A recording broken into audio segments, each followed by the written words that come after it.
जय भीम। जय भारत। जय संविधान। और आज ये विशेष लाइव बहुत सारे महत्वपूर्ण विषयों को लेके और देश दुनिया में रहने वाले बहुत सारे लोगों को संदेश के लिए मैं अपने लाइव को शुरू करते हुए समय समय पे भारत की धरती पे जन्मे सभी संतों गुरुओं महापुरुषों को नमन करता हूँ। महामानव तथागत बुद्ध, संत शिरोमणि सद्गुरु रविदास, भगवान वाल्मीकि महाराज, गुरु नानक देव, संत कबीर, गुरु घासीदास, नारायण गुरु, संत गाडगे जी महाराज, राष्ट्रपिता ज्योतिबा फूले, छत्रपति साहू जी महाराज, डॉक्टर बाबा साहब अम्बेडकर, सर छोटू राम, संतराम बी ए प्रजापति, बाबू जगदेव प्रसाद कुशवाहा, जननायक कपूरी ठाकुर, महामना राम वर्मा, चौधरी महाराज सिंह भारती, चौधरी चरण सिंह जी, मान्यवर दीना भाना वाल्मीकि साहब, बाबू श्री दयाल चौरसिया और मान्यवर काशी राम साहब को भी नमन करते। मेरे प्यारे भाइयों बहनों, नौजवान साथियों और देश के विभिन्न कोनों में बहुजन आंदोलन के लिए काम करने वाले सभी साथियों को मेरा क्रांतिकारी जय भीम, जय भारत, जय संविधान। आज का जो लाइव है वो कुछ सच्चाई आप लोगों के सामने रखने के लिए कि आपको लोगों की सच्चाइयां पता लगे, क्योंकि जब तक आपको नहीं पता होगा तो लोग आपको भ्रमित करते रहेंगे। प्यारे साथियों, अभी अभी देश में भारत रत्न दिए गए नरसिम्हा राव जी को, चौधरी चरण सिंह जी को,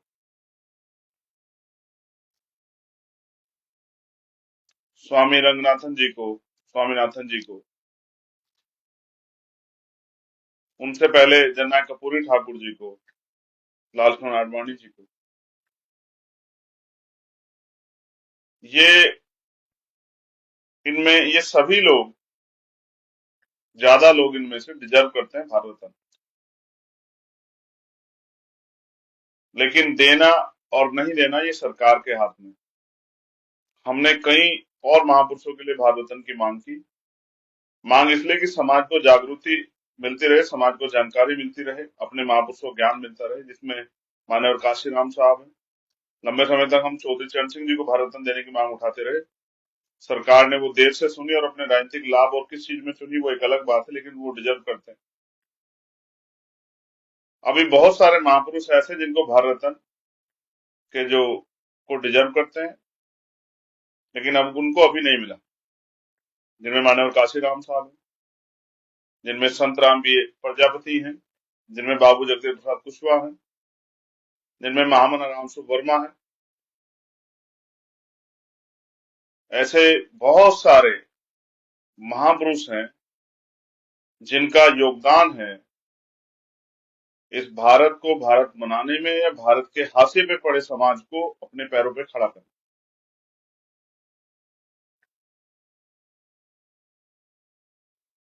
आज का जो लाइव है, मैं मान्यवर काशीराम साहब को गुरु मानता हूँ। काशीराम साहब ने मांगना नहीं सिखाया, काशीराम साहब ने ताकत बना के छीनना सिखाया। उन्होंने हमेशा कहा कि आपका हाथ ऐसे होना चाहिए। अभी हमारे लोग हाथ ऐसे सरकार दे दे, लेकिन ये सरकारों का चरित्र है जो आपको दिखाना पड़ता है कि सरकार मांगने पे भी नहीं देगी अगर सरकार उसको उससे कोई फायदा या अपना कोई मुनाफा नहीं दिख रहा। तो ये भारत रत्न का चरित्र है जो अभी मैंने आपके सामने रखा। जो सरकार देती है, जिस बिना पे देती है, जिस लिए देती है, उसके पीछे सरकार की जो मंशा है वो मंशा भी मैंने आपको बता दी। उसके साथ साथ कई ऐसी चीजें हैं, जब मैं अपनी बात खत्म करूंगा तो आपको जानकारी होगी। हमारे दलित पिछड़े वर्ग और आदिवासी वर्ग के लोगों को, उनको झूठ और सच की जानकारी होगी, जो होनी बहुत जरूरी। आज देश में कई तरह के माहौल चल रहे हैं, हमें एक एक चीज पर नजर रखनी पड़ेगी। जैसे सबसे पहला मुद्दा ईवीएम। ईवीएम से वोट की चोरी पे लगातार कार्य चल रहा है। अब ईवीएम को इस तरह समझिए कि पुराने समय में हमने जो कहानियां पढ़ी, राजा की जान एक तोते में होती। 400 पार 370 पार का नारा देने वाली सरकार की जान भी इस ईवीएम नाम के तोते में। और इस तोते को अगर हमने, इसका इलाज हमने कर दिया तोते का, तो राजा खुद ब खुद कमजोर हो जाएगा। इस तोते को कमजोर करने के लिए ये जिम्मेदारी हमें अपने कंधों पे उठानी पड़ेगी, अगर हम लोकतंत्र में को बचाना चाहते हैं, हम अगर संविधान को बचाना चाहते हैं। क्योंकि जिस तरह से भारतीय जनता पार्टी की सरकार संविधान का खिलवाड़ कर रही है, ये सब आपके सामने है। और ये खिलवाड़ वो सत्ता की ताकत में बैठ के कर रही है। अगर वो सत्ता में नहीं होती तो शायद ऐसा खिलवाड़ नहीं कर पाती। बाबा साहब अम्बेडकर भी कह गए, political power is the master की। राजनीतिक सत्ता वो चाबी है जो आपकी सारी परेशानियों को हल कर सकती है। ये सरकार आपकी परेशानियों का नहीं, आपकी वोट लेके, चुनावी समय में आपको हिंदू बता के आपके वोट लेके अपने लक्ष्यों को पूरा करने में लगी, अपने एजेंडों को पूरा करने के लिए लगी। आज भारत में जो राजनीति है, बहुजन राजनीति, उसका हालात आप उस हालात को अगर जायजा आप करेंगे तो आपको एहसास होगा। पहले स्कॉलरशिप आती थी, हायर एजुकेशन की स्कॉलरशिप आती थी, प्राइमरी स्कूल की स्कॉलरशिप आती थी। अब तो प्राइमरी स्कूल हमारे पढ़ने के रास्ते बंद किए जा रहे हैं, प्राइमरी स्कूल बंद करके सरकार ने जियो कर दिया कि 40 से बच्चे जहां कम है उनको बंद कर दो स्कूलों को। और हो सकता है अगली बार जियो, जैसा कि मुझे जानकारी आ जाएगी, जहां 150 से बच्चे कम है उनको बंद कर दो। बेसिक सरकार हमें शिक्षा से दूर करना चाहती है। तो हमारे महापुरुषों ने हमें बताया शिक्षा एक हथियार। पुराने समय में तरक्की करने के लिए कई तरह के हथियार थे, लेकिन इस समय में तरक्की करने का सबसे पहला हथियार जो है वो शिक्षा। मैंने जैसे कहा कि सब चीजों पर नजर रखनी है, तो ईवीएम एक बहुत इंपॉर्टेंट फैक्टर। ईवीएम पे हमें नजर रखनी बहुत जरूरी, और इसके लिए समय समय पे आंदोलन और आंदोलन में प्रतिभाग और सरकार को चेताना, और आंदोलन की ताकत से हम किसानों की तरह, क्योंकि कमजोर वर्ग के लोग और उनकी आर्थिक स्थिति बहुत ज्यादा अच्छी नहीं, हम किसानों से तरह 13 महीने आंदोलन में एक साथ नहीं बैठ सकते हैं। लेकिन हम भी ये समझने, किसानों से हमें सीख लेनी चाहिए कि किस तरह जब स्थिति हो जाती है कर्म मरो की, किसान एमएसपी गारंटी के लिए 13 महीने आंदोलन कर सकते हैं। देश का बहुजन समाज, जिनमें किसान भी आते हैं, जिसमें मजदूर भी आते हैं, वो भी इस ईवीएम से मुक्ति के लिए बहुत सारे प्रयास कर सकते हैं। और जैसा मैंने कहा कि पहले और अब में क्या फर्क, पहले पिछड़े वर्ग के बच्चों के लिए भी स्कॉलरशिप की व्यवस्था होती थी, हॉस्टल बनते थे, बजट में अलग से प्रावधान आता शेड्यूल कास्ट शेड्यूल ट्राइब के लिए। अब कहीं नहीं। अब जो पैसा आता भी है उसको कहाँ लगा देता है कोई पूछने वाला नहीं है, क्योंकि हमारी लीडरशिप ने समझौते कर लिए, हमारी लीडरशिप ने बोलना बंद कर दिया। अब ये जिम्मेदारी हम उनके भरोसे ना छोड़। और देश भर में मैं धन्यवाद करूंगा भीम आर्मी आजाद समाज पार्टी के साथियों का, जो सही सभी जगह पर पूरे देश में जहां जहां वो हैं, हर कदम पे इस लड़ाई को लड़ रहे हैं। आज वो, मैं दिल से धन्यवाद दूंगा उन साथियों का जो पूरे देश में इस लड़ाई को लड़ रहे हैं। अभी अभी सुप्रीम कोर्ट का एक ऑर्डर आया जो इलेक्ट्रल बॉन्ड पे है, जिसको मैंने ट्वीट करके बताया कि उसको पॉलिसी क्या है। पॉलिसी ये है कि एक हाथ दे एक हाथ ले, कि आप हमारे चुनाव से में मदद करो, और चुनाव के बाद हम सरकारी कंपनियों को बेच बेच के आपको देंगे। अब इसकी बहुत सारी परतें खुलेंगी तो आपको जानकारी होगी कि बहुत सारे लोगों को ईडी सीबीआई इनकम टैक्स के छापों से डरा के, या बहुत सारे लोगों को उन पे छापे डाल के फिर समझौते करके उनसे पैसा लिया गया। उसके साथ साथ बहुत सारी ऐसी भी कंपनियां हैं जो इन्हीं की कंपनियां हैं, जिनमें ये अपना काला धन डालते हैं, और फिर उनके जरिए फंड्स करा के जो है, आज भाजपा के पास सबसे ज्यादा पैसा, और वो चुनाव में पानी की तरह पैसा बहाती। क्यों? क्योंकि वो सत्ता में बना रहना चाहती। ये लोकतंत्र की हत्या, ये लोकतंत्र के साथ लूट है, डकैती।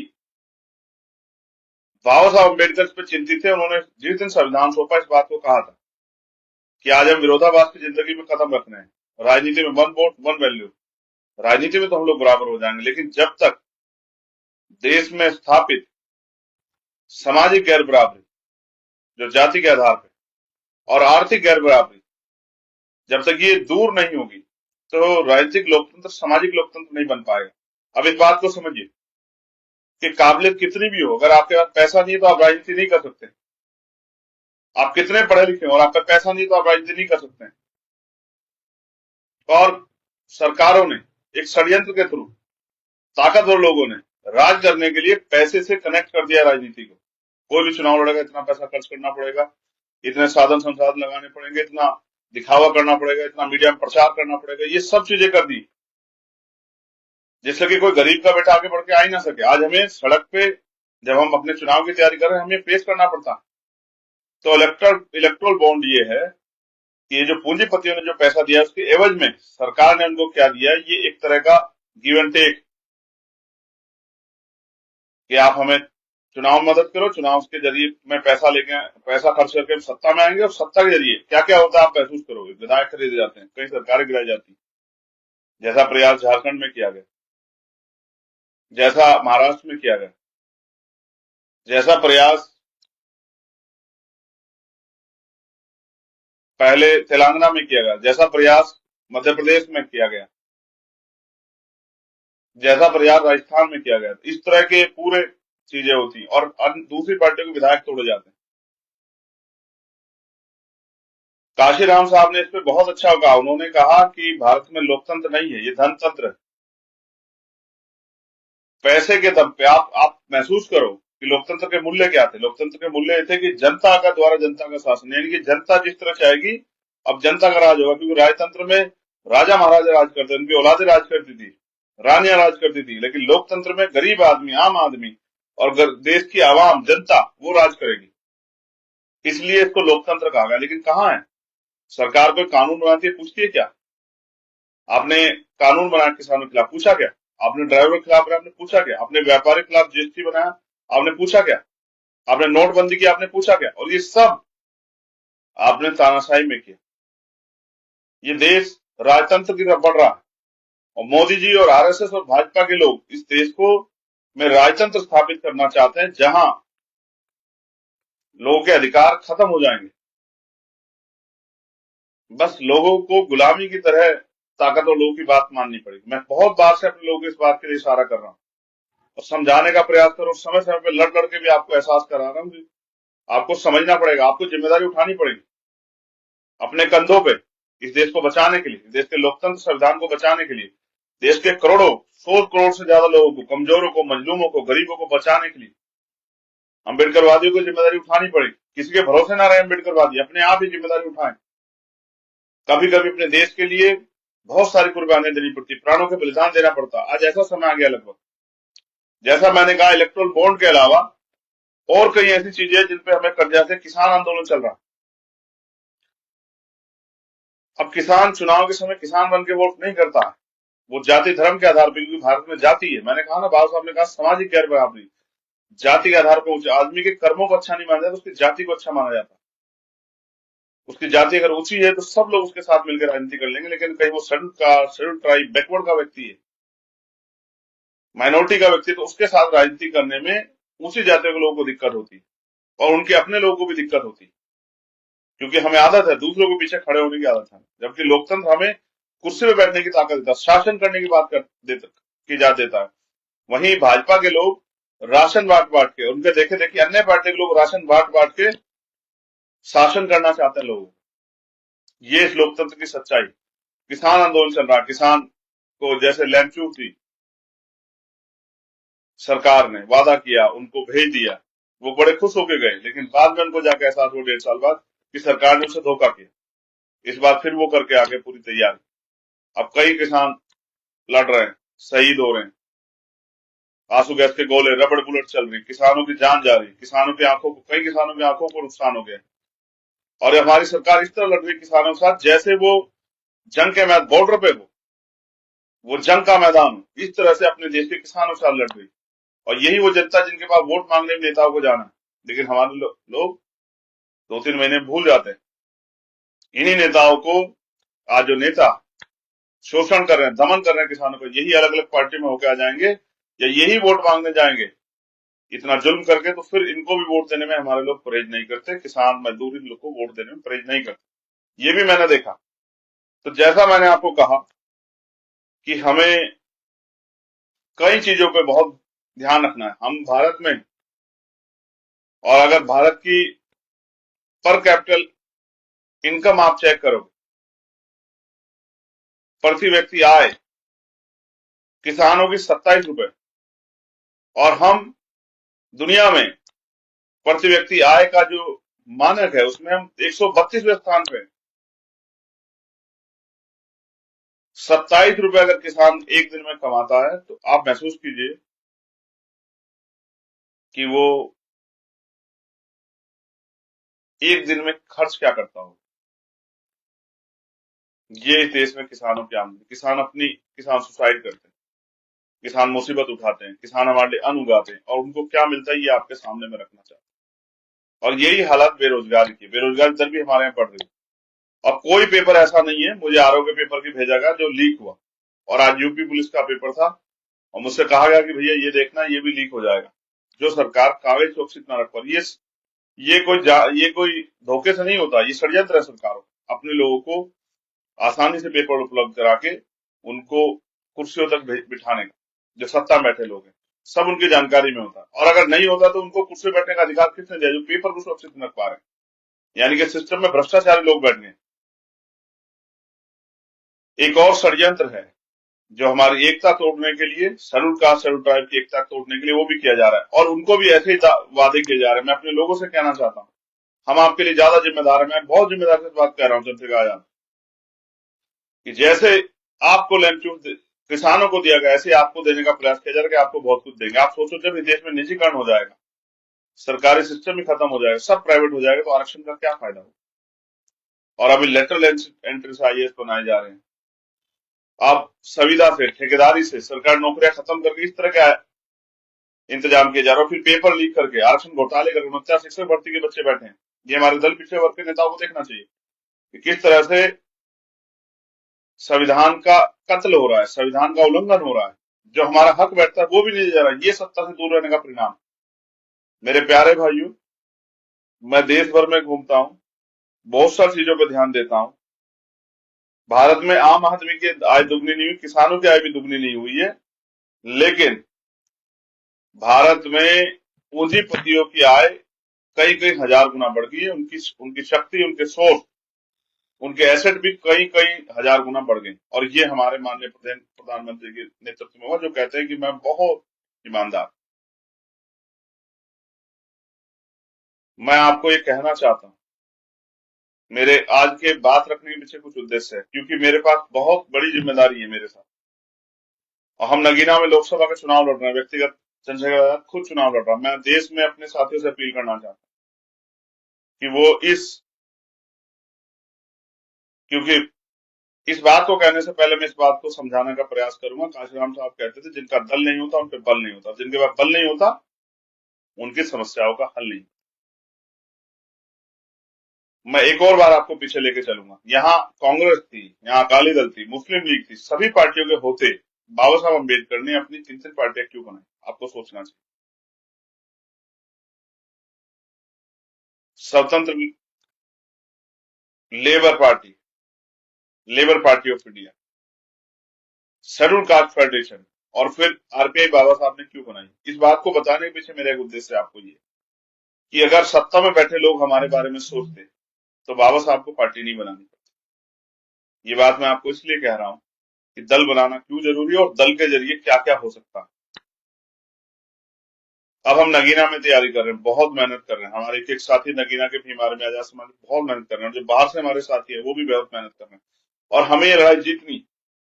इसलिए मैं सभी से आपसे कहूंगा, बहुत जल्द मैं एक अकाउंट नंबर भी जारी करूंगा, जिसके जरिए आप उस चुनाव में सहारा देके इस आंदोलन को मजबूत कर सकते। काशीराम साहब कहते, जो सहारा देगा विसारक देगा। मुझे किसी धन्ना से, कॉर्पोरेट सेक्टर के किसी पूंजीपति का पैसा नहीं चाहिए जिसके इशारों पर हमें काम करना पड़े। हमें अपने गरीब, कमजोर, मेहनतकश मजदूर, किसान, नौजवान, बहने माए और कर्मचारी भाइयों से सहयोग की अपील है हमारी, कि वो इस लड़ाई में हमारा सहयोग करें। क्योंकि आज की राजनीति में बहुत पैसा खर्च होता है चुनाव, नगीना में मैं अपने साथियों से भी कहूंगा, देश भर के जो हमारे साथी, वो भी कमर कसें और अपना समय देने के लिए नगीना आने के लिए तैयार रहे। नगीना की लड़ाई हम बड़ी मजबूती लड़ रहे हैं, उस लड़ाई को हम जीतेंगे, ऐसा भी मुझे भरोसा।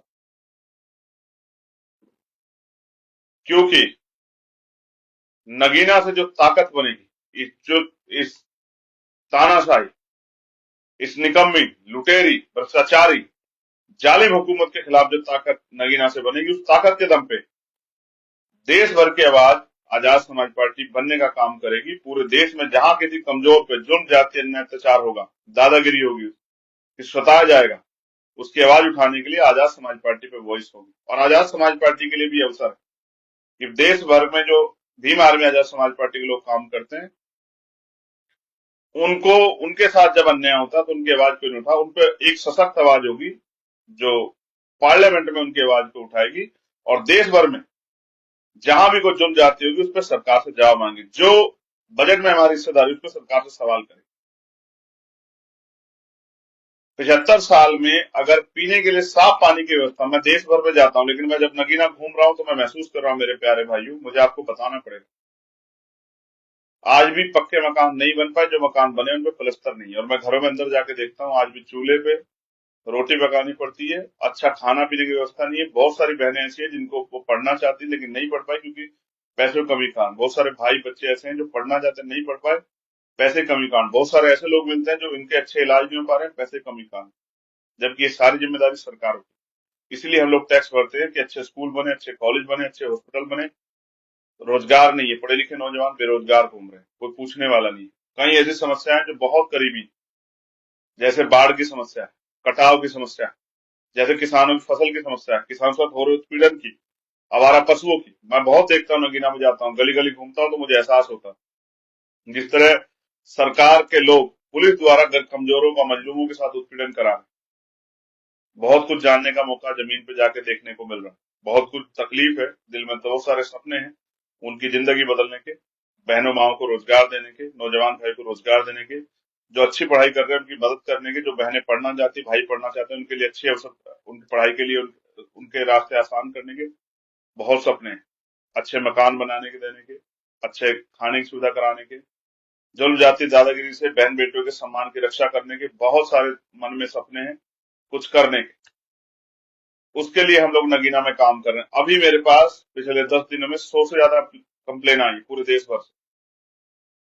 और अभी तो मैंने मेन जो कंप्लेन का वो हमारा नंबर है वो चेक ही नहीं किया। मैं आपको धार्मिक आजादी के बारे में ये बात जरूर कहूंगा और इस बात पे आप गौर करें।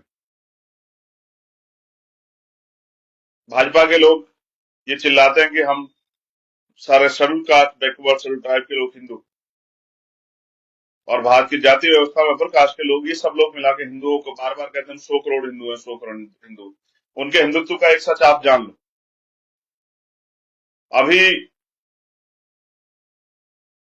अयोध्या में राम जी की प्राण प्रतिष्ठा हुई, पूरे देश में हर्षोल्लास उन्होंने मनवाया, कोई परमिशन नहीं, किसी को कोई दिक्कत नहीं, सब लोगों ने, जो लोग उनमें आस्था रखते हैं, सब लोगों ने अपने आयोजन किए। बहुत अच्छी बात है, करने चाहिए। लेकिन अभी मेरे पास जो कंप्लेन है वो इस बात की, सतगुरु रविदास जी महाराज की जयंती 24 तारीख की, और आप ये महसूस किए प्रधानमंत्री जी भी हमारी वोटों को लेने के लिए, हमारे लोगों को दिखाने के लिए कि वो सतगुरु रविदास जी महाराज का कितना सम्मान करते हैं, वो भी बनारस जाएंगे, मुख्यमंत्री भी उत्तर प्रदेश के साथ जाएंगे, बहुत सारे नेता भी जाएंगे। सम्मान कितना करते हैं इस बात को आप जान लीजिए। लोगों ने मुझसे कहा कि वो हमें परमिशन नहीं दे रहे हैं, क्योंकि हम जब गांव में हमारे हालात बहुत अच्छे नहीं थे, तब गांव में गुरु घर था, हमने गुरु घर बनाया, अब हम शोभा यात्रा निकालना चाहते हैं, प्रभात फेरी निकालना चाहते हैं, नगर कीर्तन निकालना चाहते हैं, लेकिन सरकार परमिशन नहीं दे रही है। पुलिस के लोग, एडमिनिस्ट्रेशन के लोग कहते हैं नई परंपरा नहीं चलेगी। आप मुझे बताओ,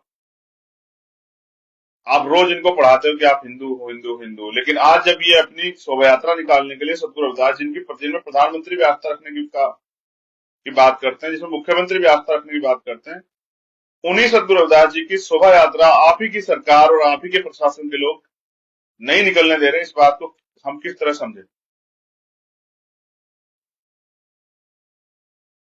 ये इस बात का उदाहरण है कि आपके लिए दलित पिछड़े वर्ग के लोग, आदिवासी लोग, ये तभी हिंदू होते हैं जब चुनाव में आपको इनकी वोट की जरूरत होती है या आपको दिखावा करने की जरूरत होती है।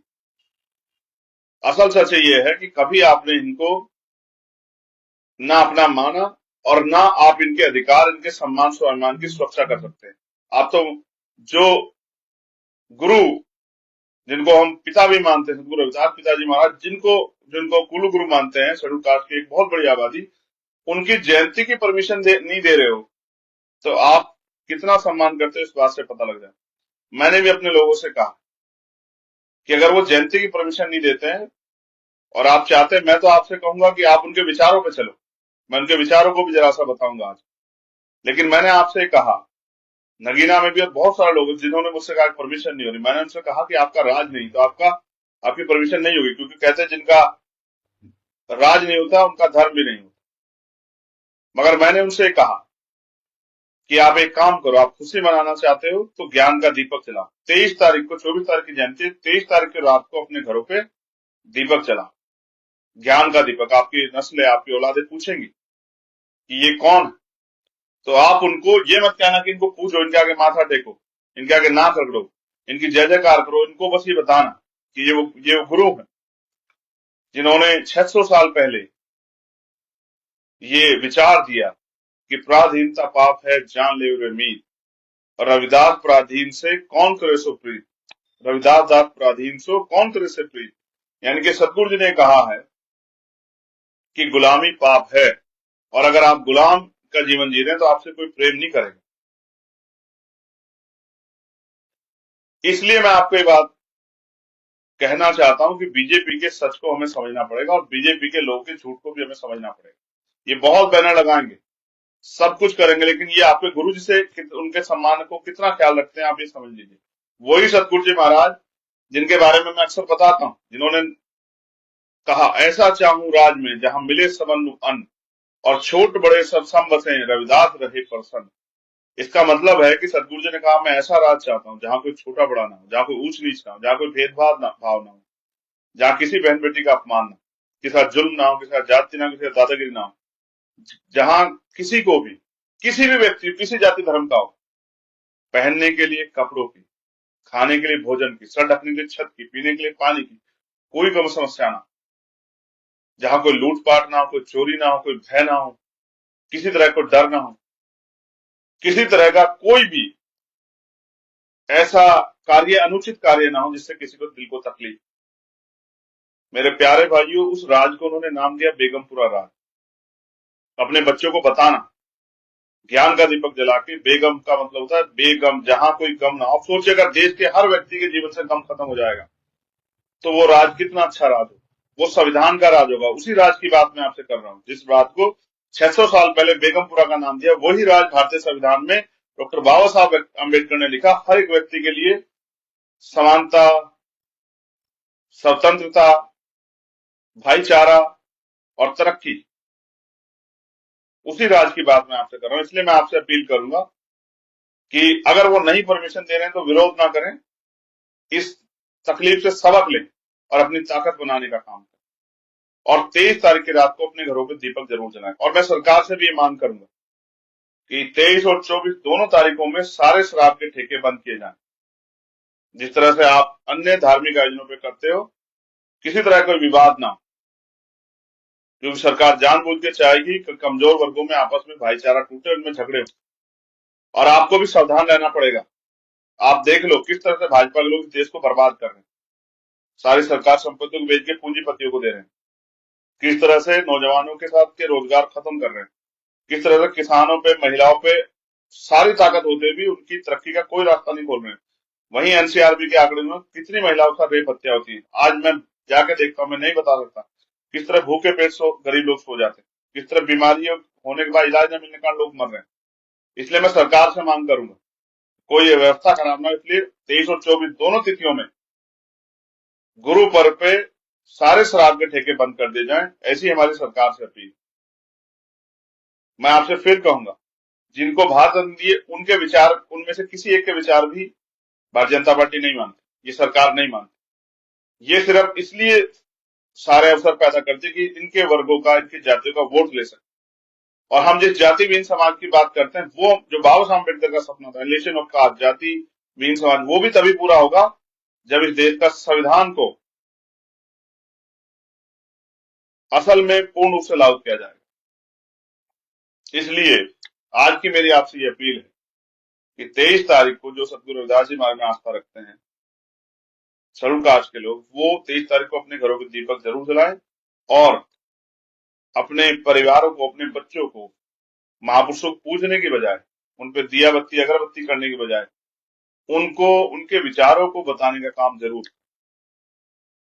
ऐसा मेरा विश्वास है कि इस बार की जो जयंती का कार्यक्रम होगा, जो प्रकाश पर्व होगा, उस पर ऐसा प्रकाश होगा। और 23 तारीख को, 23 फरवरी,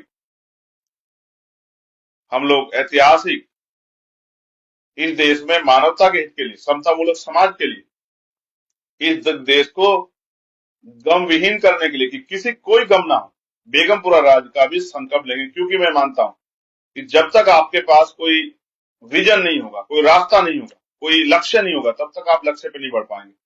इस देश में बेगमपुरा राज स्थापित हो। बेगमपुरा का मतलब किसी जाति का, किसी धर्म का, किसी इंसान से मतलब नहीं है। ये एक विचार व्यवस्था है जिसमें हर व्यक्ति खुशहाल होगा, ना कोई ऊंच नीच होगी, ना कोई भेदभाव होगा, सब लोग स्वतंत्र होंगे, सब महिला बहन बेटियों का सम्मान होगा और सबको सुख सुविधा, स्वाभिमान, सम्मान का जीवन मिलेगा। इसलिए पुनः मैं आपसे अपील करूंगा, 23 तारीख को प्रकाश पर्व को अपने घर पे दीपक जला के जरूर मनाएं। ये मेरी आपसे अपील है।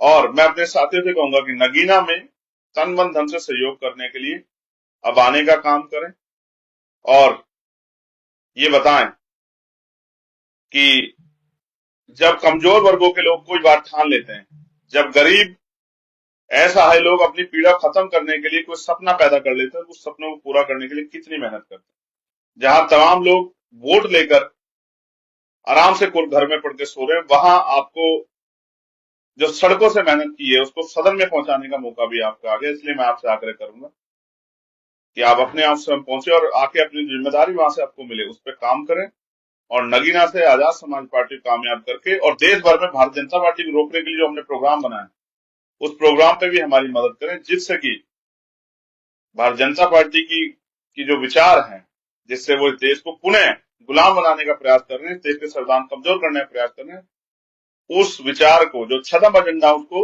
चोट पहुंचाई जा सके और लोगों को इंसानियत, भाईचारा, धार्मिक आजादी, जैसा मैंने आपसे कहा कि ये जो बहुत बड़ी बड़ी बातें, इनका यही सच है कि ये आपको रविदास जयंती पे शोभा यात्रा निकालने, प्रकाश पर्व मनाने की परमिशन भी नहीं देंगे। यही इनका सच है जो मैं आपको बताना चाहता हूं, जो आपको पता होना चाहिए कि किस तरह से अगर बुद्धिस्ट, अगर क्रिश्चियन, अगर मुस्लिम, अगर जैन, अगर सिख और शेड्यूल कास्ट के लोग अगर अपनी धार्मिक आजादी का प्रयोग करना चाहते हैं, वो भी सरकार नहीं देती इस देश में, क्या ये गुलामी नहीं है क्या? पुनः मैं आप सबका धन्यवाद करूंगा और आप सबके लिए मंगल कामनाएं करूंगा महापुरुषों से, और आपसे भी कहूंगा इस संघर्ष में सहयोग करें और आजाद समाज पार्टी से जुड़े जो कार्यकर्ता साथी है, जगह जगह पे जहां वो काम करें, अन्य अन्य जिलों में ज्यादा से ज्यादा लोगों को बहुजन समाज के विचारों से जोड़ के, भाईचारा पैदा करके और आजाद समाज पार्टी के साथ जोड़ के उनको जिम्मेदारी दिलाने का काम करें, जिससे आजाद समाज पार्टी के जरिए कमजोर वर्गों की सशक्त आवाजें बननी शुरू हो और उनके जरिए उनके हितों की रक्षा हो सके। बहुत बहुत धन्यवाद। जय भीम, जय भारत, जय मंडल, जय जोहार, जय संविधान। आप सभी के लिए मंगल कामनाएं। जल्द आपसे मुलाकात होगी और नगीना में मैं आपका इंतजार करूंगा।